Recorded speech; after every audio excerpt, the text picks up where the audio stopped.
Gjykata kushtetuese vendosi të mos hap procedurë për vlerësimin e kushtetueshmërisë rregullore së KSZ-s për mbledhjen e nënshkrimeve për zgjedhjet lokale 2025.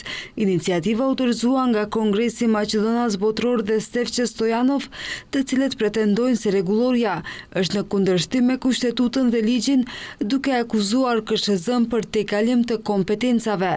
Gjykata arsyetoi se në mungesë të dispozitave ligjore KSZ ka pasur bazë të plotë për të vepruar dhe rregulloria ka karakter juridik edhe pse është e përkohshme. Një ndër argumentet kyçe është se kodit zgjedhor me zvrastirjen ligjore e krijuar me vendimin ton nuk e rregullon çështjen e kritereve për nënshkrimet e nevojshme, por në kodin zgjedhor vazhdojnë të jenë në fuqi dispozita sipas të cilave nënshkrimet e zgjedhësve në procedurën e kandidimit mblidhen në mënyrën dhe procedurën që rregullon Komisioni Shtetëror me rregullorën e saj. Kryetari i Gjykatës Kushtetuese Darko Kostadinovski në konferencën e mbajtur pas seancës shtoi gjithashtu se në marrjen e këtij vendimi kanë interpretuar edhe mos veprimin e kuvendit.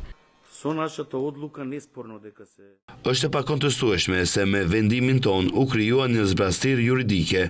Është e drejtë dhe obligimi i ligjvënësit që ta përmbush atë zbrastir, por siç është e drejtë dhe obligim ta përmbush atë zbrastir juridike, është e drejtë e ligjvënësit që nëse vendos që është e levërditshme të mos e përmbushë dhe kjo flet shumë. Kjo është indikacion serioz. Përmbushja ose mos përmbushja e zbrastirës juridike, ndoshta është vendim i kuvendit, mund të interpretohet se shkon shumë liberal në aspekt të kritereve të pjesëmarrëse së kandidatëve të pavarur në zgjedhjet lokale. Kostadinovski tha se vendimi u mor me shumicë votash, por kishte edhe antar të kushtetueses të cilët e konsiderojnë rregulloren e KSZ-s jo ligjore. Rregulloria e re e KSZ-s paraqet që kandidatët e pavarur të mund të dorëzojnë kandidaturat për zgjedhjet lokale me më së paku 2 nënshkrime.